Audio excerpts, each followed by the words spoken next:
Anong pangalan? Catherine. Catherine? Bernardo? Oo. Wow, ambisyosa! How old are you? 19. Oh, pwede na. Legal age, pwede na makulong. Ipakulong.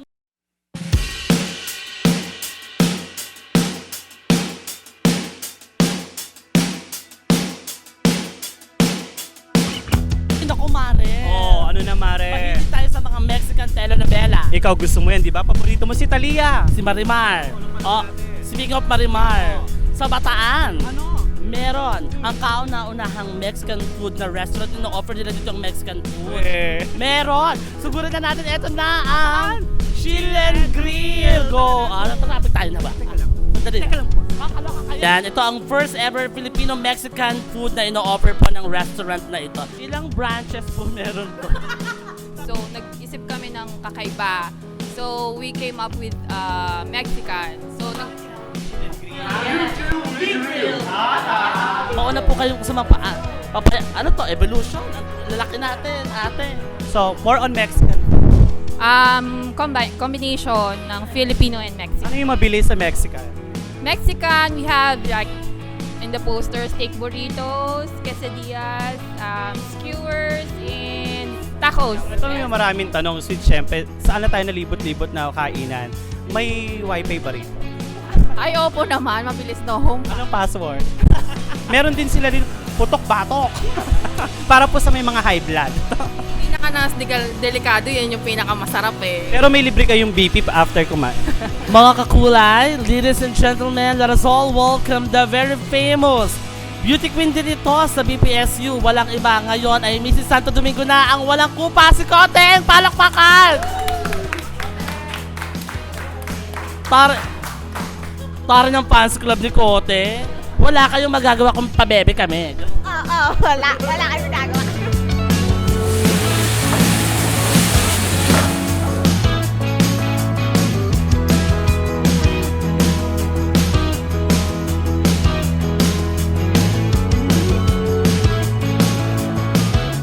Okay, eto na Mare, naamoy ko na.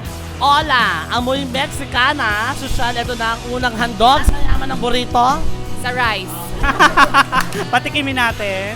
Maya-maya titikman natin. Imported from Pampanga with laman yan, kaya... Ay, siya pala. Sarap. Kanin. Lokakaloka siya. Mixed hard shell tacos. Archel. Hard shell. Archel. Hard. Hard shell. Iba to. In English, Adobong liver and gizzard. Lizard. Ano yung butike? Lizard. Lizard. Exotic pala. Ano yung una natin papatikin kay Kote? Burrito. Baka mapagkamala mong relleno yan, Maria. Embutido. Kamayin daw natin, kamayin.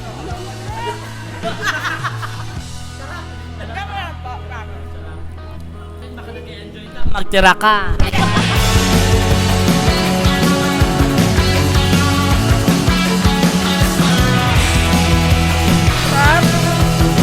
Busy ako.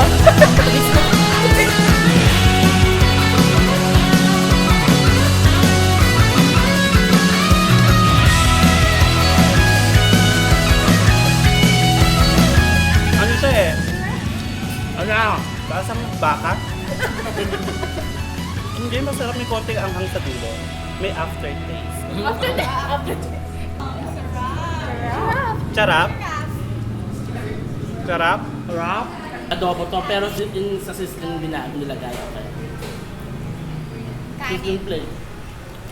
Pero sa pagkakataong to mga kakulay, titikman ni Koteng. First time. Piket. Ayaw mo ng sisiw. Oh.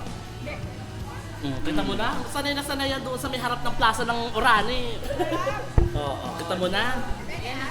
Ulitin natin, saan mayaman ang balot? Sa sisiw po.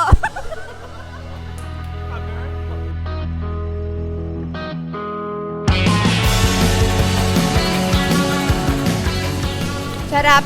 Tsaka hindi siya yung malansa kasi nga parang laman loob siya. Hindi siya malansa. Tapos medyo maanghang. Kailangan ng kanin.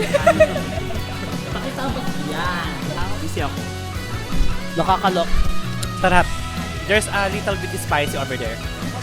Hindi lang basta ito ang ino-offer ng Chill and Grill. Marami pa. Ayan, syempre may mga prop din. Ayan, para sa gusto magpalamig lang, mga estudyante na gusto pa-cool lang. Uminom ang isang pabebe.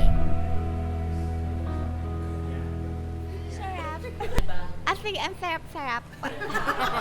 So we're inviting everyone again na pumunta po dito mag-chill at kami gigrill sa Chill and Grill Filmex Bar and Resto. Dito lang po sa Ibayo, Balanga City. In front of the Nisa Building, just across the Asia Pacific and Eastwood College. We're open from 3 in the afternoon to 2 a.m. 2 in the morning. Siyempre, we're going to thank Sweet and Sour for guesting in our bar. Sweet and Sour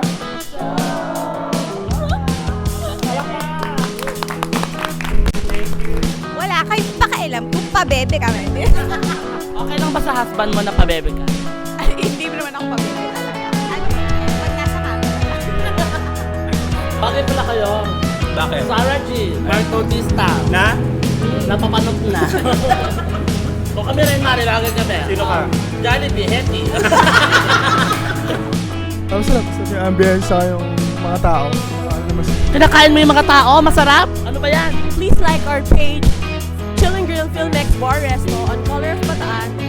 Please watch our episode, then hit like and share.